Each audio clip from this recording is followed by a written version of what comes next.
News broke recently that Adam Sandler was in production with Happy Gilmore 2, and then a clip surfaced of Rob Lowe talking about how they were in the very early stages of pre-production on St. Elmo's Fire 2, and it got me thinking about sequels.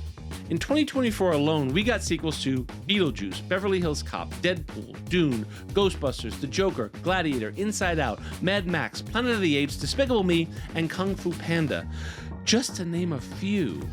It'd make you think that Hollywood doesn't have an original thought. Hey, I'm Mike, I studied film, I work in TV, and I love movies.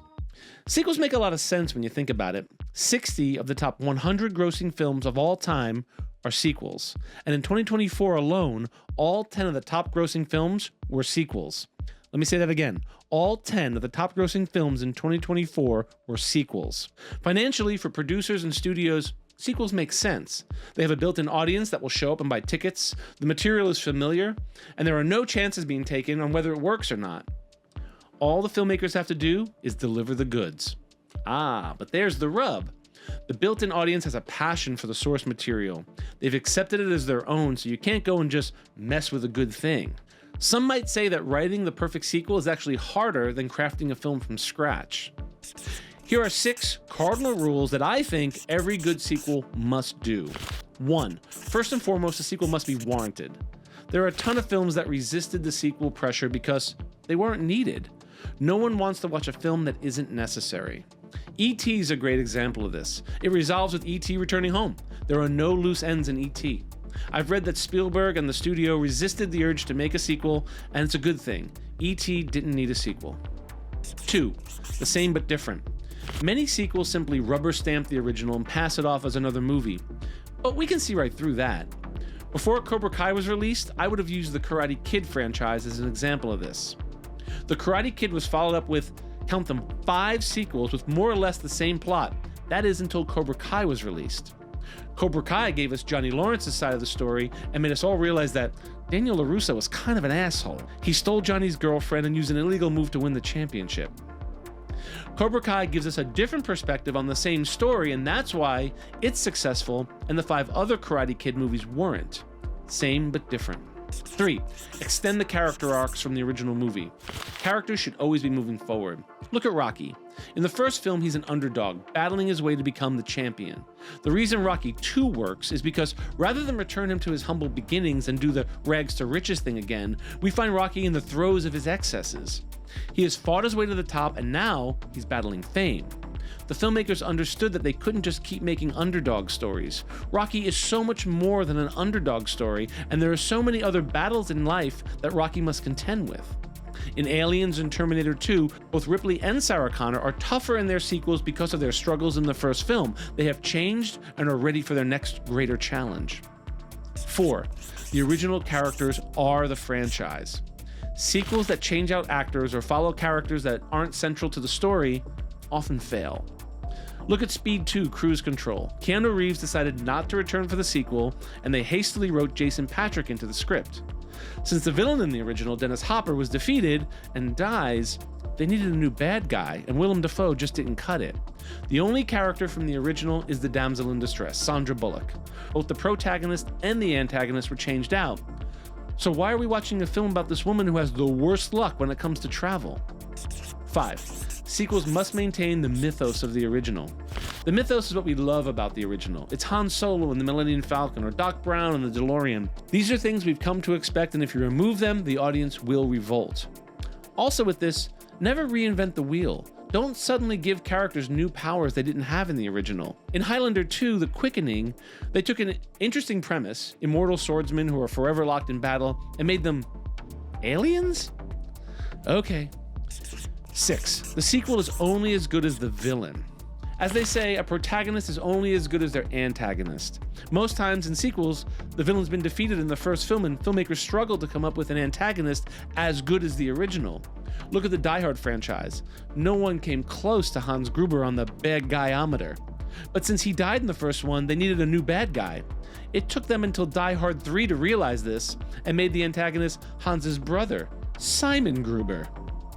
So now that we know what makes a good sequel, let's run down my top 3 best and worst sequels. And I have to lay down some ground rules.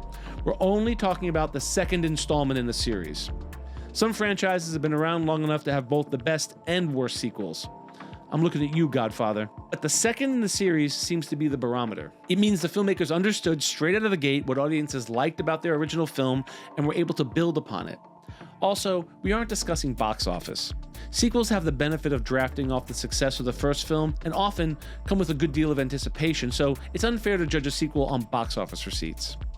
And finally, this is my list, so if you don't agree, I expect to hear from you in the comments.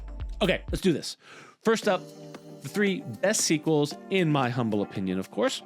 Coming in third, Terminator 2. T2 delivers on all the points I previously made about successful sequels.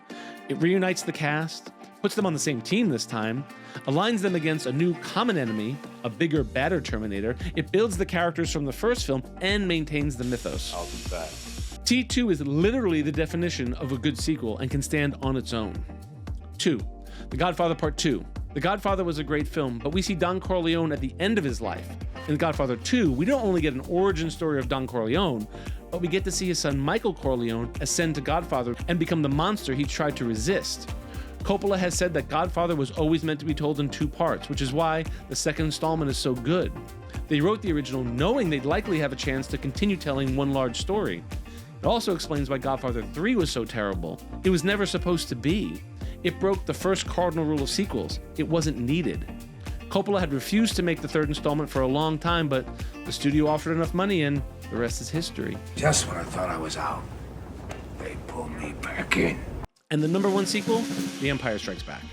While it's hardly debated that Empire is the best film in the original trilogy and arguably the best Star Wars film overall, for me it's in stiff competition with Rogue One, Empire Strikes Back stood on its own and didn't try and recreate the magic from the first film.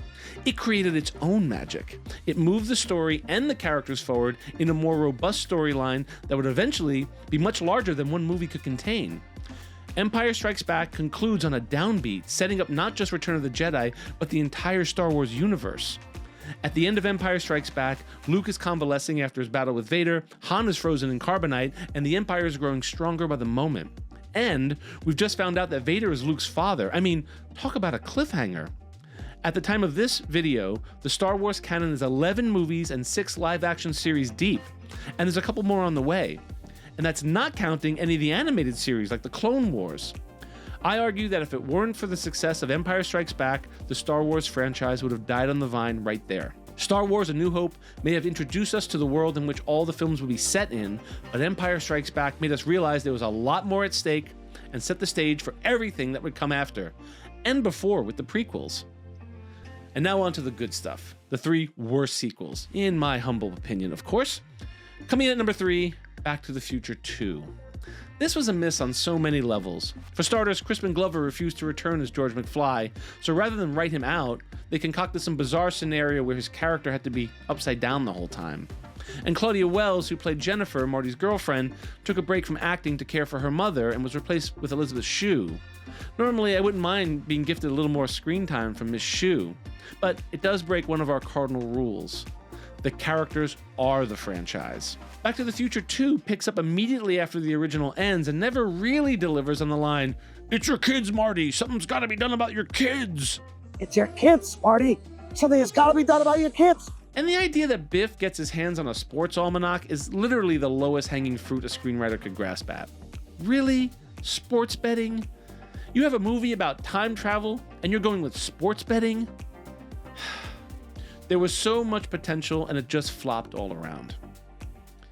And I'd rather not talk about Back to the Future 3. While I think it's better than 2, it's still not what I would have wanted from a time-traveling DeLorean. Coming in as the number 2 worst sequel, Speed 2: Cruise Control.